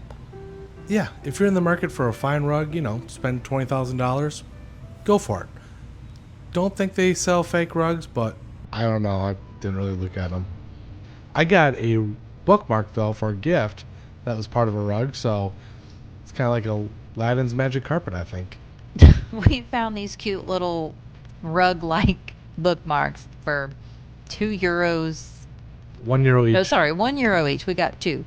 They're really cute. They're small. They're little, nice to have little things. And we found some actually really pretty coasters for €2 for €5, I believe it was. Yes, we negotiated from €3 outside to 2 for €5 each. And inside close to the terminal area, they wanted €5 each for that. And pretty much everything that we price compared for the coasters, the table, spoon holder was double the price inside the terminal area compared to right outside. These are 5 each. These are 5 each. We have €5 for 2. Cheaper outside. Yeah, so same as we've had in other, videos, go a little bit outside of right there at the port area, the prices do go down. Now, one of the most pretty pieces that we saw was the waterfront walkway. So all along the coastline, there was these unique art pieces and some of the best ship pictures that you're going to get. There was a wide walking path with lots of little spots along the way for pictures. There was kind of this jut out of a rocky path that you could walk down to get a amazing ship pic for Instagram if you have Instagram. But we don't have Instagram, but we would post it on Instagram if we had Instagram. Are you mocking me? Maybe. But the shops directly next to the port were actually a little higher, as we said, so go a little farther away. And I just want to let you know how close I was just falling when I tried to take this selfie with my wife. Look at how close my foot was. The artwork along the waterway was really unique, and I'll put some pictures in here of that as well. Like those big statues. What was your favorite statue? I loved the hand with the black and white doves. Yeah, she kind of saw some different statues when we're leaving the port area in the taxi, and while I wanted to do the shopping, she wanted to go look at statues. I told her that they're not going anywhere. It's pretty art. It's culture. Okay, to recap, for the time that we spent in port was a total of 5 hours, including our 10:30ish to 1:30ish self-led excursion, and was back by the ship by 3:30. Now, to compare prices of our self-led excursion compared to the ship prices, we spent €60 round-trip transportation, €28 to enter Ephesus ancient city, and €7 on gifts. So a total was €85 for the day. However, only €78 for the self-led excursion compared to ship prices of a minimum of what equates to be about €150. So we only spent about 1/4 of what others did on our ship, which means we saved about €225. Yes, €225 by doing a self-led excursion.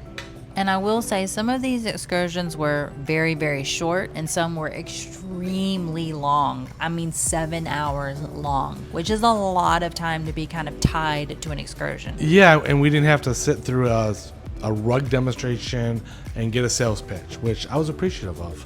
And almost every single excursion did that. I've heard that it can be interesting, which I'm cool with learning about it, but it ultimately ends up being a sales pitch. So make sure you click or tap your screen now for the self-led guide tour.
fog cap, and that's about it. So because of the thunderstorms and the rain, we start to skedaddle and get out of there. But luckily, we got to see all the views and take in the experience.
Just literally.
weather.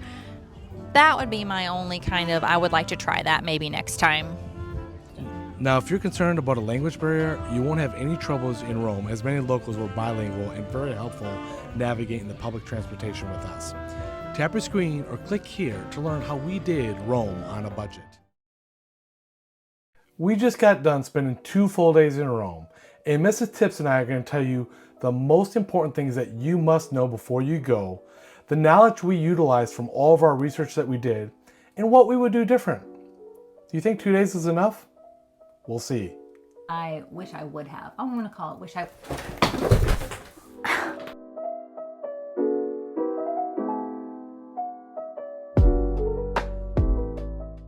The most important thing that we learned from all of our research was having a game plan.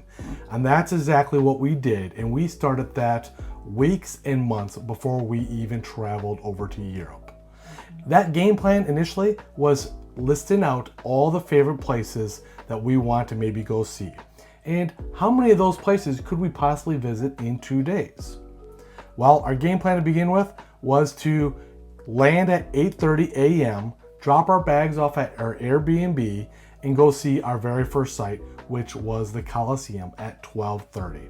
And I'll let Mrs. Tips here tell you about what went well and what maybe some people didn't do so well. So we did book everything excursion-wise, if you want to call it an excursion, through Viator, which is a partner of TripAdvisor. So if you trust TripAdvisor, we felt pretty comfortable using Viator, and it was recommended by a lot of travel channels to book those tickets in advance. And they were right. The lines are crazy long outside of these monuments and ruins. Buy them in advance, just save yourself some headache. And I feel like we took a reasonable gamble, I'll call it that, booking like a 12:30 Colosseum tour for day 1, but our goal was to just hit the most iconic, our favorite things that we wanted to just bucket list and hit all of those at one time. So doing the Colosseum ticket also included the Roman Forum and Palatine Hill. And we also did our Vatican tickets. Now the Vatican tickets and the Colosseum tickets, there was one distinction that a lot of people will talk about is the skip the line. There is a special ticket. I think it was not a whole lot more, truthfully. And it does allow you to genuinely skip the line. It saved us a lot of time, paying just a teensy bit more money just to not have the long lines, and it was hot, so bear that in mind as well. And we went in May, when it's not nearly as hot. I mean, it was in the 80s. And if you're going during July and August, it's gonna be approaching 100 degrees probably, so make sure you have a good water bottle with ice. Now, there are people selling water bottles on the outside, and they'll try to charge you as much as possible to get that. I actually ended up buying some. I bought 3 water bottles for €5, so have some cash. But there are those free water filling stations all over the city. All over. There's 2 inside the Colosseum that we saw. One was in direct sunlight, so that was really warm. So if you have your water bottle filled up with ice and you put warm water in it, it'll turn cold. Well, the other thing to remember is, yes, a lot of things cost money, but there's a ton of stuff that is 100% free. Just walking the streets, and we did a lot of offline Google Maps, which allowed us to walk through all of these very authentic, with the locals, neighborhoods off the beaten path. And there's also a ton of parks and things like that. And some of the churches were also free to go in and to look around. And during our visit to the Colosseum, as well as many other places, there's going to be restoration, and really continued restoration. You're going to have to be okay with this and just expect that there's going to be construction/restoration going on. So you might not have that perfect Instagram photo at every possible place, and we're just going to have to be okay with that. Now for us, we really only saw it, I'd say kind of obstructing, was at the Olympian. But that was really it. There was a little bit at the Colosseum, but it wasn't anything that impeded any photos. I mean, it's not going to be perfect. They're never going to be perfect, but I like that they're constantly trying to keep it from falling down. I mean, they're keeping it as nice as they can, so don't expect it to just be absolutely no scaffolding in the way. There might be. Be okay with it. And the Colosseum, the Roman Forum, and Palatine Hill, those were the 3 things included in this ticket, took up most of our afternoon and day, so we didn't really do anything else other than walk some of the streets, eat some dinner, and go back to our Airbnb so we could get up early the next day and then make the most of it. And here's what we did. So one thing that, yes, you're on vacation and it might be super tempting to sleep in, plan to get up early, because a lot of times getting up early, and all of our research proved right on this, the earlier you get to some of these attractions or even cafes, there would be no crowd at all, no tourists, and it would just be locals. So if you want to get that best picture or get somewhere before the lines get long, go ahead and just get up and just be okay being a little tired that day to get the most out of the time in Rome. Yes, I couldn't say it better. And some of the lines, such as on day 2, we did the Vatican City first time early, and the lines were really long for people that didn't have their tickets. So having a set time for us was perfect. And then we got out before it got insane at what they call peak time, which was, I guess it was really mid-morning-ish is when it's like the peak. And by then we were out the door, we were going to St. Peter's Square, and we were really away from that crowd of everyone trying to get to the Vatican early in the morning.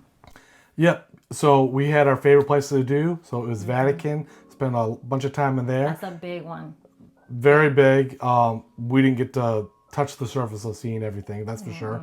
But then we went to St. Peter's Square. We didn't do the, I can't pronounce it. What's it called again, please? St. Peter's Basilica. We didn't go inside, but we were okay with it. The grounds were beautiful. We got to do that for free. You don't have to do anything for that. You can just walk around the ginormous square, and it's quite overwhelming in the size, and it's very beautiful.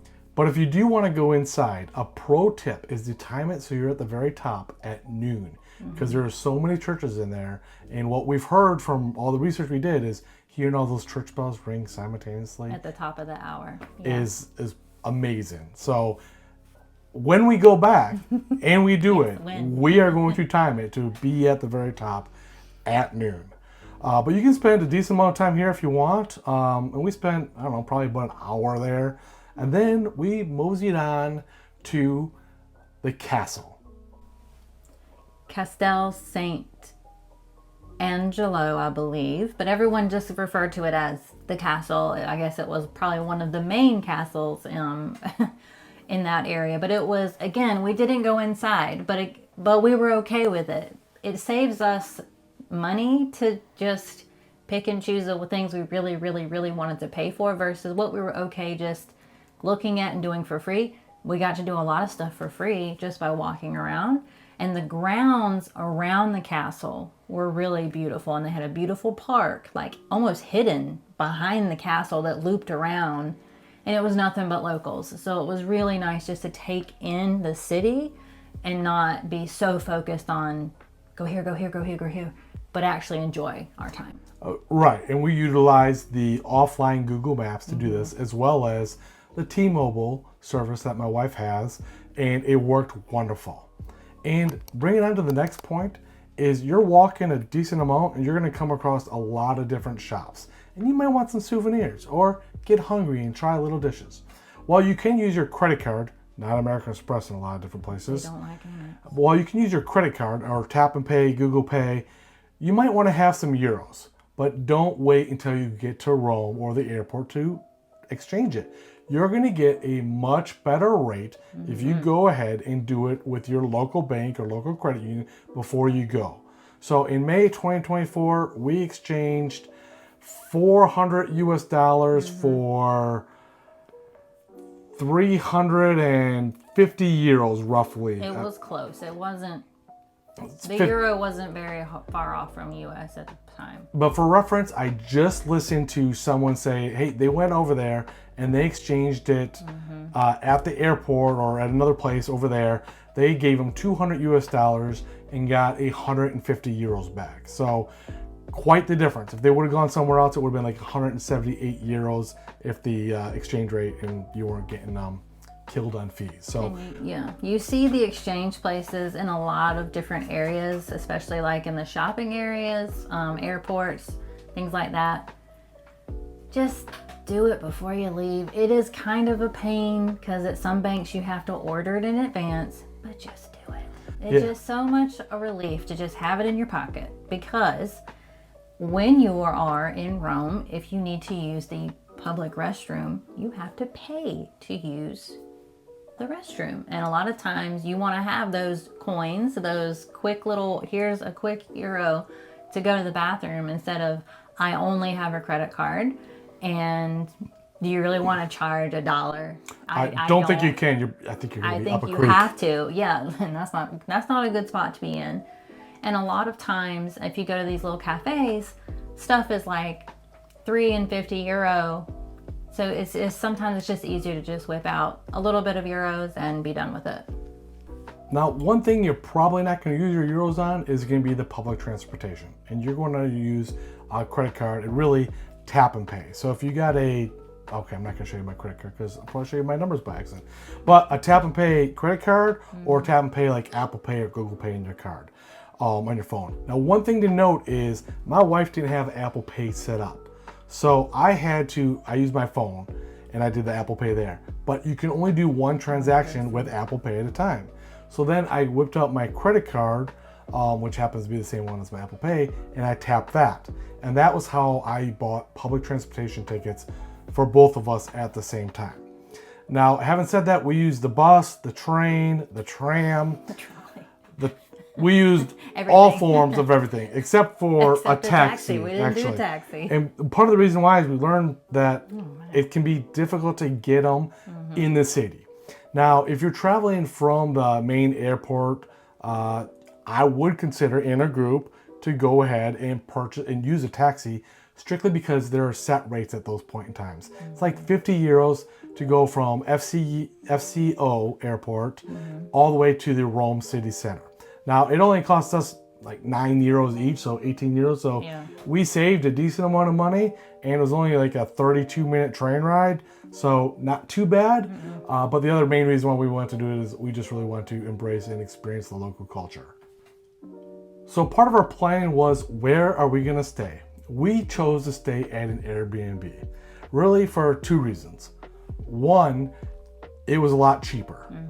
And two, my friend went to Rome a few months before we were going and did a lot of research for me. So recommendations. I didn't even research that part, and he stayed in the Trastevere neighborhood. Very nice. And I tried to get at the exact same Airbnb as he did.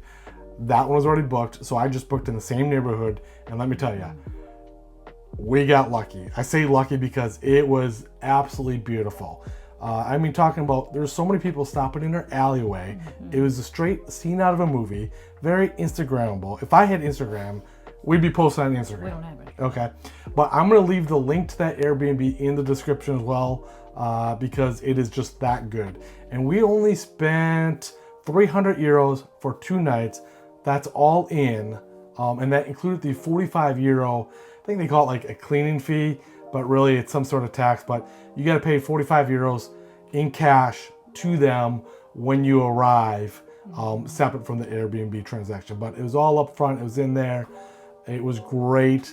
And when you open up the windows in a neighborhood like Trastevere, you hear Italian speak, you hear kids going to school, and you see them going to school and taking public transportation just like everyone else. And Rome, if you haven't figured this out yet, it's a very walkable city. We could have walked all the way everywhere from that neighborhood across the river. However, we chose to get on the tram and take public transportation. What were your thoughts, Mrs. Tips, about our decision to do an Airbnb instead of a hotel? I loved the Airbnb because it kind of makes you embrace the neighborhoods instead of just staying in a hotel, which is going to be in a probably very popular area that's going to be very touristy. This was not, and like very genuinely not. You hear nothing but locals, and one thing you hear quite a bit is people at all the cafes nearby, and there is a ton of cafes. So let's talk food and drink for a minute. Please. So, important thing to note, we figured this out. And we did good by abiding by it till we messed up at the airport of all places. But for coffee, it is going to be if you do the stand or take away, which means you stand at the counter and enjoy your coffee, or take it outside away from the cafe, meaning you don't sit at a table. It is cheaper than if you sat at a table. So if you're okay grabbing everything to go and just walking outside and walking kind of away from the cafe and enjoying it on a bench, or a lot of times they have concrete walls that you can just prop on to eat your breakfast, it's a lot cheaper. Yeah, so for instance, it's like €1.60 for a espresso if you just stand at the bar and drink it. The bar, not a cocktail bar like here in the US, but like just stand. That's what the locals do. If you were to sit, it'd probably be like €3.50 or €4. And it's the exact same thing when you eat as well. So if you eat, let's say, a sit-down restaurant and have a pizza, it's going to be a lot more expensive and to eat in as opposed to takeaway service. And I didn't get bamboozled at all until the very end when we were in the airport. I sat and ate pizza. And then I'm like, why is it so much extra? And it's because we sat and ate. Whoops. Didn't think about it. Live and learn. Thought I was already out of Rome, but I really wasn't. Well, the other key thing with food and shopping, both, is going a few blocks away from all of the tourist areas. So anytime there is an attraction or a monument, going just a few blocks over, it instantly gets cheaper. And the shops get a little bit better because they're more catered for locals. It's more authentic items and not catered to the tourist. And staying in the neighborhood of Trastevere, it's mostly locals, so you don't have to worry about that. So, stay in Trastevere. Link is in the description if you want to see what Airbnb we did. Okay, so you've had your coffee, you've had your little croissant. Now you're ready to start your day. How should you dress? Well, one of the safety tips that we learned is not wearing collegiate items like where you went to school, or kind of places like this says what state you're from. You've been pinned as a tourist instantly. Just try to wear things that are kind of neutral. It's just an overall, just being cognizant of your surroundings. For ladies, and I think gentlemen as well, for going into certain holy places, they want your shoulders covered. So if you're gonna wear a tank top, bring a sweater or like a light raincoat just to go over your shoulders. They do really enforce that quite a bit. They won't even let you go inside without a cover up. And gentlemen, you have to remove your hat to go inside as well. And we've talked a lot about the walking. Wear tennis shoes. I can't say it enough. Not new tennis shoes though, because they will leave blisters and that's not good. Ask me how I know. And don't bother with sandals. There's too many places where you can cut your feet. It's very uneven in so many places. And ladies, get a cross-body purse that goes across your body. They make some that have the cut-resistant strap if you're fearful of pickpocketing. Thankfully, we did not have any negative experiences, but I literally walked like with my hand over the bag, just as an extra, so someone couldn't rip it off of me. But don't bother with like a shoulder bag. It's too easy for someone to put their hand in. And the other safety tip is... Yeah, so there are what I'm going to call hustlers out there. So they're trying to sell you doodads. They're trying to give you free stuff. Well, giving you free stuff like a bracelet, they're going to expect something in return. And they're going to hound you, and you're going to feel guilty, and you're just going to want to be left alone. So you're going to give in and give them some money, and then they won. Well, I knew about this before going in, and someone gave me a bracelet. I'm like, oh, shoot, I'm not supposed to have this. Give it back. I quickly gave it back. No, it's free. Like, dude, no. Yeah. I ain't taking it, okay? Because I know you're going to hound me for some money. You get what you pay for. It ain't free. Let me just say that. While I accidentally took a free item, but I quickly learned and returned it, we did some other things right as well. And some of those things are just... What are some of those things? Truthfully, just wandering, literally just wandering through the streets, we discovered some of our favorite restaurants, which were way better than some of the ones closer to the tourist area. And we heard someone say that, well, the standard drops because they know they don't really have to impress. But if you go to the neighborhoods where everyone else is eating, the food is better. Well, we learned that, and cheaper. And some of my I think yours too, favorite shopping was in these little neighborhoods that were kind of on the way to where we wanted to go. Yes, I can't believe that my favorite thing out of all of Rome was actually just walking the neighborhood streets of like Trastevere. And then when we're leaving the castle and going to the Trevi Fountain, it takes you to some down side streets when you're doing offline Google Maps and walking as opposed to taking a taxi or other public transportation. But that was by far some of my favorite memories. And when we go back, we are definitely staying in the neighborhood again, and we're going to be walking the neighborhood streets.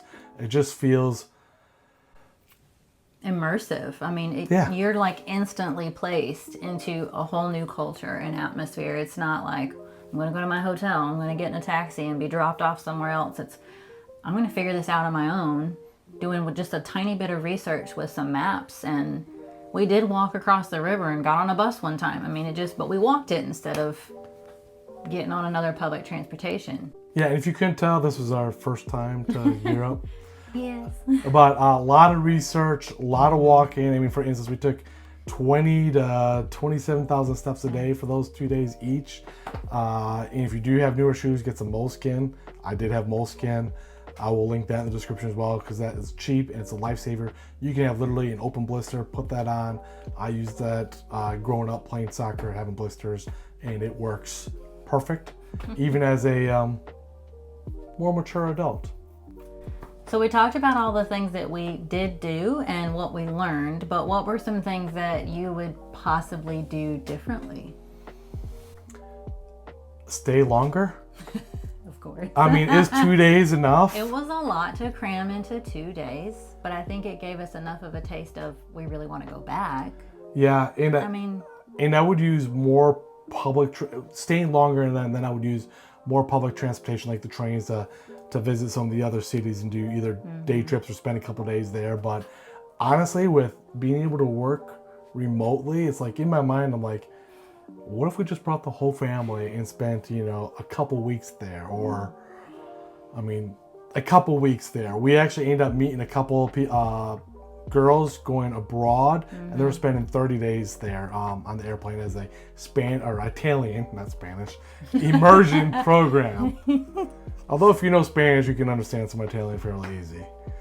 But yeah, I think that would be great just to spend more time there and not only 2 days. I get like vacation is limited, and when you go someplace new, it's usually go, go, go.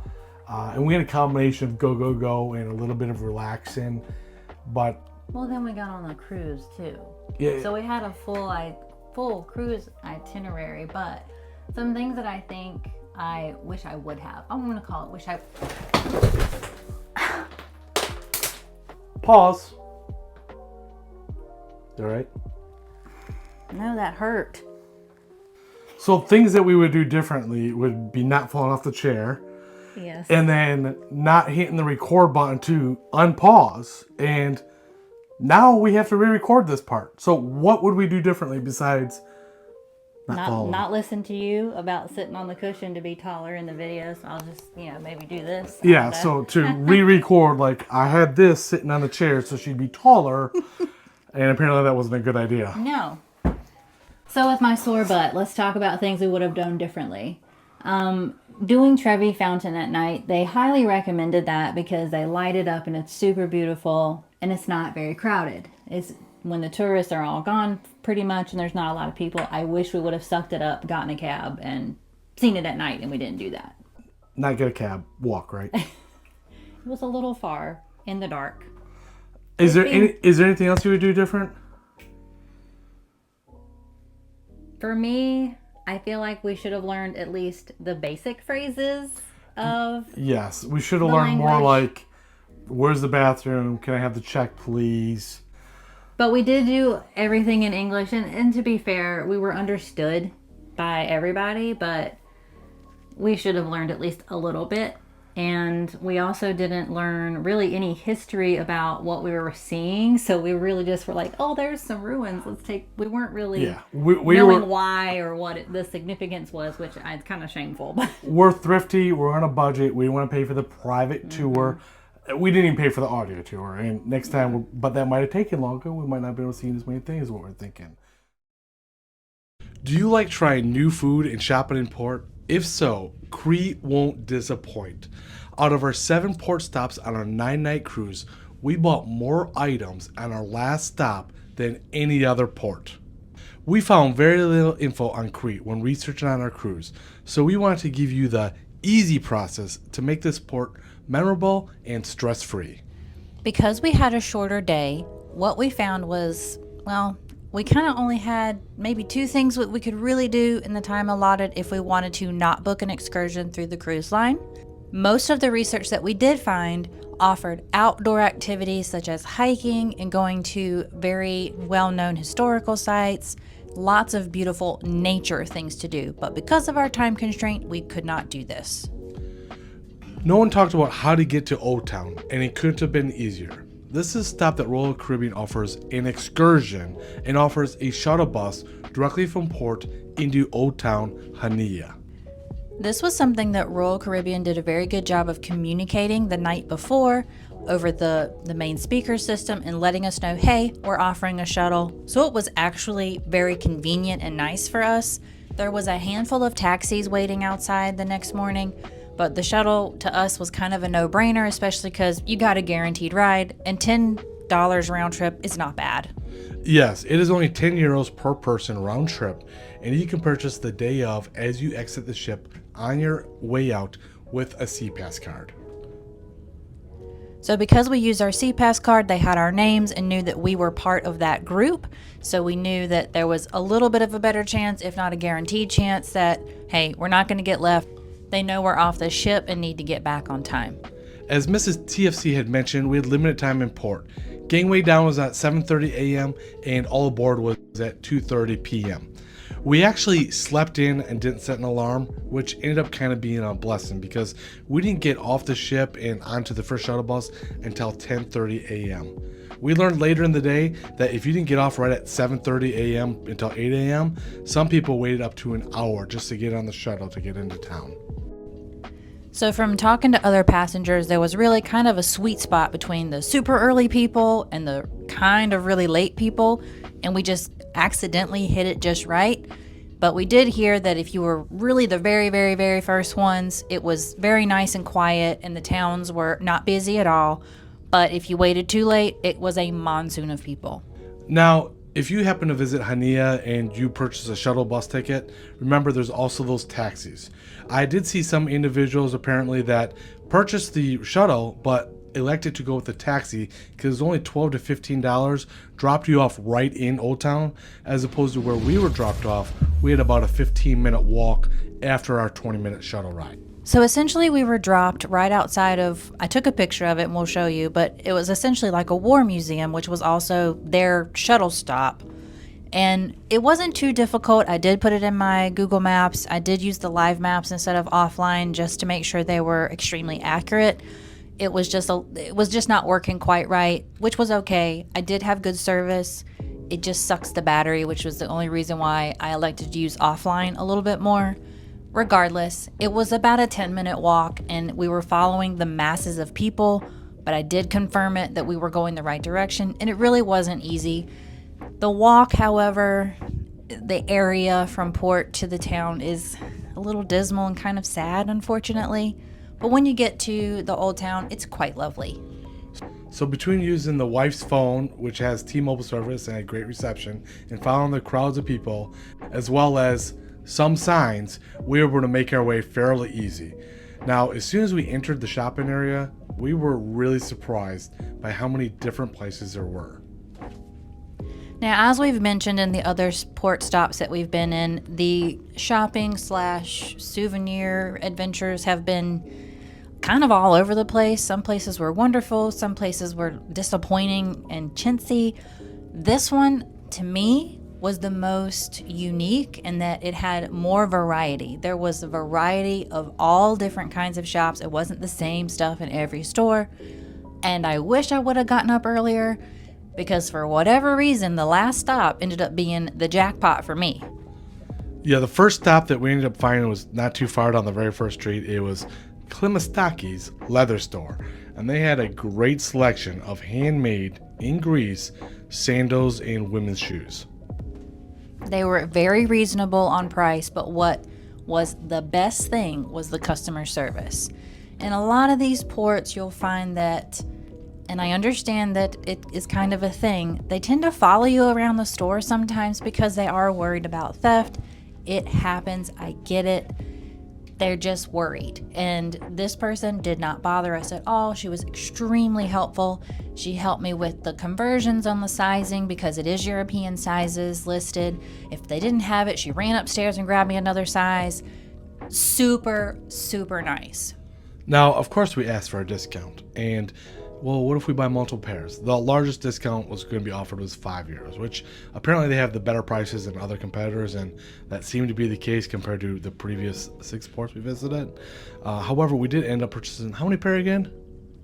It was 3, but they're really cute.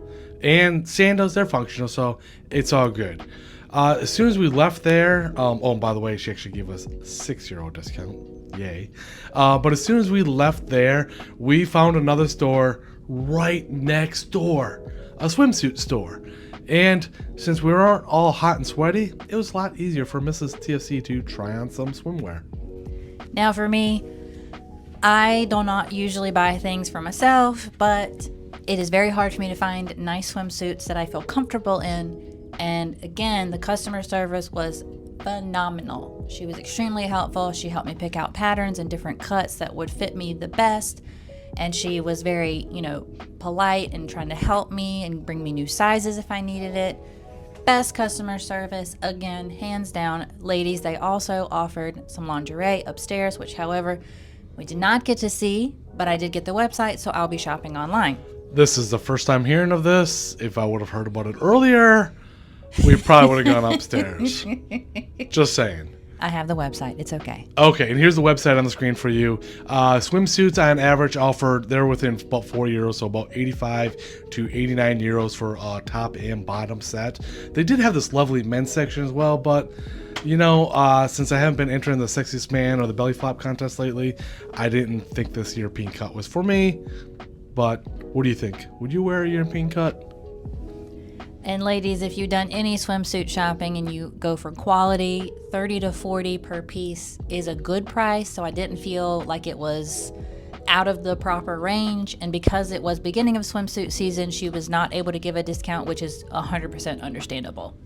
This and our very last stop that we'll talk about here in a moment is literally the only places that we didn't get a discount on our entire 9-night cruise. So just ask, negotiate, and if you have euros, typically you can get even a better deal because euros are better than the credit card fees that they pay. Now, I was getting hungry, just like I'm getting hungry now on our last night cruise with the luggage in the background. But before we found a place to eat, we had to walk along the beautiful waterfront, which I'll let the wife talk about because she likes picturesque scenes from movies. So if you're going along and you're self-navigating, if you simply type in the lighthouse of Chania, it's so easy. You're brought right to the waterfront. There is a pathway that loops around where you can walk right up to the lighthouse. It's, not too far away. It seemed like an easy walk. There's all kinds of cute little fishing boats right there. We even saw a super yacht sitting in port, and there's just a ton of restaurants and shops. They offered carriage rides to do tours. They had lots of little pop-up things to offer tours and things, and they seemed very reasonably priced. We did take some pictures of what they were offering. We did not have time, obviously, to do any of these, but we so would have if we would have had the time. Yes, I would have loved to take a carriage ride like we do whenever we visit Charleston, or maybe even do the glass bottom boat, because this water was just a beautiful turquoise blue that you could see through so easily. You could see it right to the bottom. You could see the rocks. It was very beautiful. Lots of people were taking pictures. And if we would have had time, we would have walked along the entire waterfront. We just did not have the time because of the shuttle. And Mrs. Tips is the one that saw the gyro place right away. I would have loved to sit and eat it, but we want to be back 1 full hour before the last boarding shuttle. So we want to be at the shuttle stop at 1 p.m. instead of the last pickup time of 2 p.m. because I don't like to stress. She saw we made a beeline directly there, and I couldn't believe it, but the chicken or pork gyro was €3.90. Are you kidding me? Yes, give me a few. After talking to him though, I figured out that they offer lamb, and we hadn't had a lamb gyro yet, and we wanted a lamb gyro. So we got a large lamb gyro for €9. And yes, I did share, but that's a whole nother story. So this particular place was very simply called Gyro or Hero, however you say it, Chania. So very simple name, simple price. They were so busy, but they had it down to a science. It was in, out, here you go. It was very good. Probably one of the best ones we've had. I will say compare it to Athens. Athens was still probably the best. Athens was the best, maybe, because I got to sit down and just really enjoy and absorb it. But I figure the last one was always your best. This one I'll equate to street food, but it was good street food. And we inhaled it. It was delicious. Highly recommend it. And it would have been cool to have maybe some more menu items, but again, we had a time restraint. Okay, I'm seriously getting hungry and it's almost time for dinner. So let's move on to the last shopping stop that we made, which we weren't even going to do because we have to get back. Okay? But, of course, Mrs. Sips is window shopping and sees this beautiful dress. So all around Greece, you'll see these stores specializing in linen items, linen shirts, linen dresses, linen pants. It's like a whole linen thing over there in Greece. But this particular store, again, as we've said, check the labels. They were actually made in Greece, not Pakistan, not Indonesia, not Bali, not China, but Greece. Very, very quality, very soft. Some of the best linen items I've seen so far. And if you're getting quality tips from us, please be sure to like and subscribe. It really helps YouTube to let other cruisers like you know to share it with them as well. So we will put the website below. I liked that they had a website because now I know I can go and I can order more. I found some really good products that I definitely want. The dress, I got the pants, now I want the dress. She's wearing those to dinner tonight, so I'll be sure to snap a photo as well. Okay, we moved on real quickly. Great customer service. I heard her not give a discount to someone else, so I didn't even ask, but I should have asked still because maybe she would have given us. All right, so it's approaching 1 o'clock, coming up quickly, and we weren't 100% sure how to get back because on our tickets, it actually said, meet by the clock tower. Really? But the bus driver said, meet back here. So we found a Royal Caribbean excursion person who knows how much they spent on this. We didn't. And we just asked them, oh yeah, it's the same spot. And we followed them. So while they had a group of people and we moved a little bit slower, we were sure to make our way back to the correct place. So I will say the clock tower was there. It did exist. But there was a lot of construction going on right in front of it. So our unofficial theory is perhaps that was the original location, but we're not 100% sure. However, again, we followed the excursion group. Always a good idea. If you see the stickers, the stickers they hand out for the excursions, always a good idea to just kind of follow along with them or just ask the person leading the group. You will get at least better information. We have had misinformation. But again, our shuttle driver said, I'll pick you up right here. And that is exactly what happened. So I did snap a photo of where we were dropped so that maybe I could at least type in an address if we just absolutely were bombarded. And I will point out, in the Royal Caribbean app, there is a section that offers a phone number. If you get concerned or lost or stuck, you can call that number for help. Now, we got back just a little after 1, thinking we're going to beat the rush and not be the last minute. How wrong could we have been? There's over 200 people in line and it wrapped around the block. Luckily, it only took about 25 minutes for us to be able to board. And we were even able to board one of the smaller 20 people, big conversion type vans, as opposed to big coach buses. Now, traffic was a mess getting back, so it took a little bit longer, and we didn't actually get back to port until a little after 2, and all aboard was 2:30. When we actually boarded the ship, it was 2:15. I couldn't believe how close we cut it. Closest we've ever cut it in our entire lives. However, later we were upstairs eating at Playmakers, which ended up being a great decision, having a campfire cookie, which is the best dessert you can find on a Royal Caribbean ship, overlooking all the waters and the bay.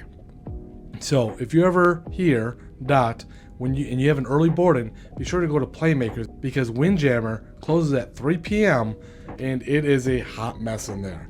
We get to watch a beautiful sail away. So everyone that got on at 2 or 2:30 ran to the Windjammer, and we overheard another passenger say it was an absolute madhouse. Everyone was trying to get something to eat before dinner because they were hungry from not having lunch. It was a mess. Go to some of the other offerings and get something to eat. So when you visit Crete, don't overlook it and make sure this is an alarm clock day and wake up early so you can leave the ship early. And before you visit other Greek islands, be sure you tap or click the screen here to watch this video. Thank you. This is Brian and Mrs. Tips. for Cruisers. Please be sure to like, subscribe, and share so you don't have to explain all this information to them. We'll see you in the next video. I'm hungry.